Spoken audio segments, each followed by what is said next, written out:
You ever hear silence so heavy it feels like a punishment? That's what filled the courtroom the day my father looked at me and said I wasn't his son. No anger. No hesitation. Just ice. He said it the way you'd read a grocery list. That young man is not my biological child. Every word dropped like a hammer. People gasped. Cameras clicked. Someone coughed in the back, and even that felt too loud. But me? I didn't move. Because I'd been waiting 12 years to hear him say it out loud. My name's Ethan Cole, and that day wasn't just a court hearing. It was the moment I buried my father, not in the ground, but in the truth he spent his whole life hiding. When I was 12, my mom sat me under the cherry tree in our backyard, the same one she used to decorate with fairy lights every summer. Her name was Laura. She smelled like vanilla and paint. She used to restore old furniture when she couldn't sleep. That evening, she handed me a small wooden box. Inside it was a photo of her holding me as a baby, and a folded letter. Her voice was calm, but her eyes weren't. "Ethan," she said, "the man you call Dad, he's not your father. But you are still my everything." I remember the world going quiet, like all the crickets stopped mid-song just to let that sink in. She made me promise not to tell anyone. "Blood doesn't make you family," she said. "Love does. Remember that." She died 3 years later. Cancer. Fast. Cruel. The kind that doesn't give you time to say everything you should. And after that, the house turned cold. 6 months after the funeral, my father remarried. Her name was Vivian, and she moved into that house like it was a set she'd been cast in. Perfect hair, perfect smile, even her grief looked rehearsed. The first time she met me, she tilted her head and said, "So you're the one keeping her memory alive? How sweet. Sweet. Like I was a stain she couldn't scrub out." She was right. Because even after the scandal exploded, even after the news headlines read, "Disowned son exposes family dynasty with DNA proof," I didn't feel proud. I felt hollow. Like I'd burned the last bridge between who I was and where I came from. People online called me brave. Others said I was vindictive. Old friends texted congratulations. Some family members blocked me altogether. But late one evening, I came home to find a package on my doorstep. No name.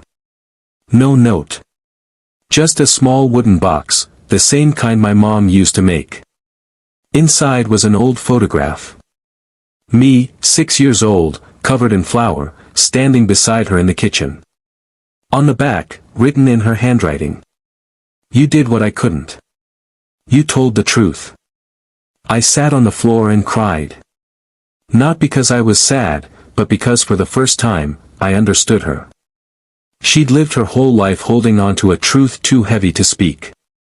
And I'd spent mine learning how to finally say it. A week later, the company my father owned announced a temporary suspension of operations. Vivian filed for divorce. Daniel disappeared overseas. And the estate lawyers quietly reached out to renegotiate certain terms. I didn't want their money. I didn't even want an apology.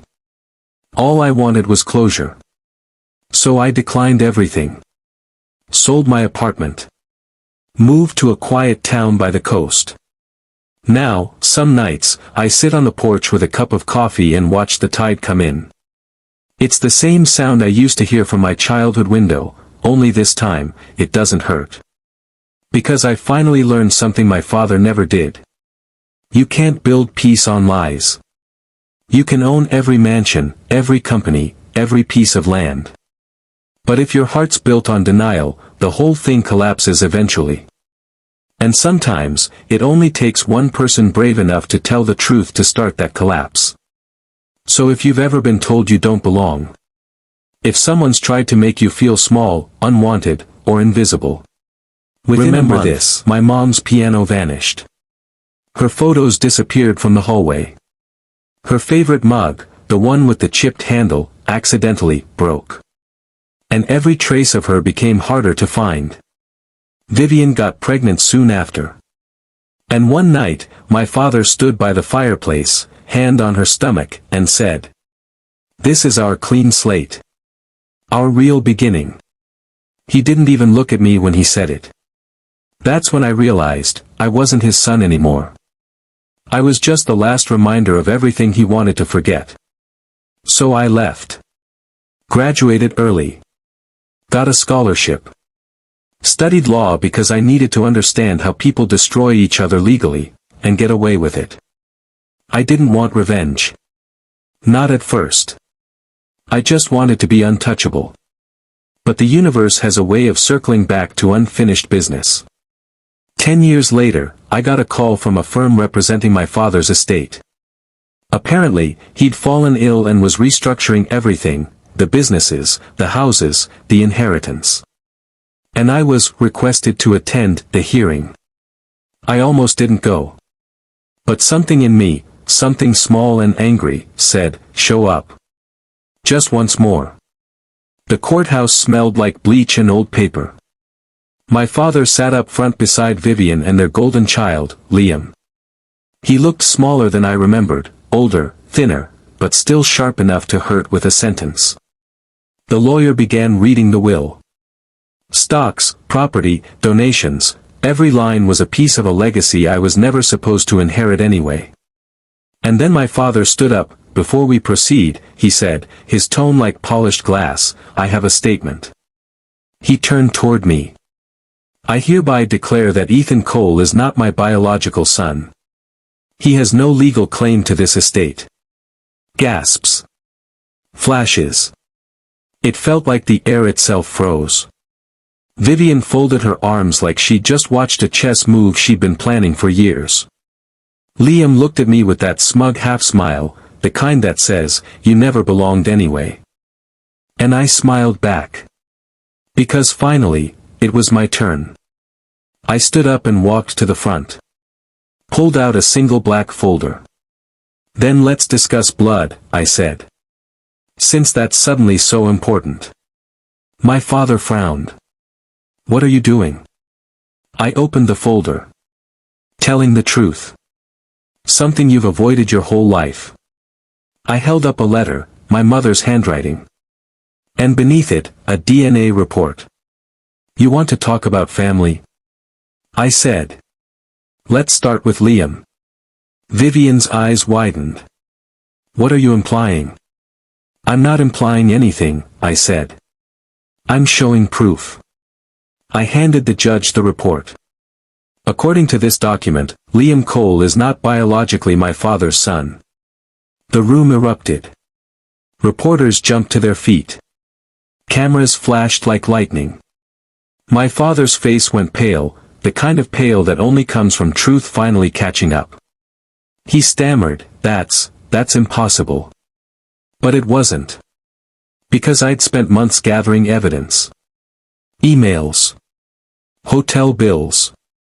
Messages between Vivian and my father's younger brother, Daniel.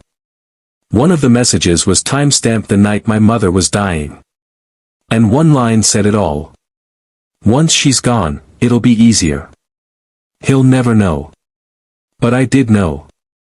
And I made sure he'd never forget. Vivian screamed. Daniel stood and stormed out, knocking over a chair. And my father, he just sat there. His eyes glazed over, hands trembling on the desk. The same man who taught me that truth was weakness, now couldn't even face his own. I turned toward him. "You wanted to erase me," I said quietly. "But you erased yourself." The judge called for order. The lawyer looked like he wanted to sink into the floor. And I walked out, not out of victory. Out of mercy. Because there was nothing left to win. That night, I couldn't sleep. I kept hearing my mom's voice, soft, steady, like she was still sitting under that cherry tree with me. "The truth will set you free," she'd said, "but it'll break your heart first. Your worth isn't decided by who claims you. It's proven by who you become when no one does." The truth doesn't need permission to exist. You can hide it behind money, status, or family names. But one day, it walks into the room. And it speaks for itself. My name is Ethan Cole. And the day my father disowned me, I didn't lose my family. I lost the lie that kept me chained to them. And honestly, that's the day I finally became free.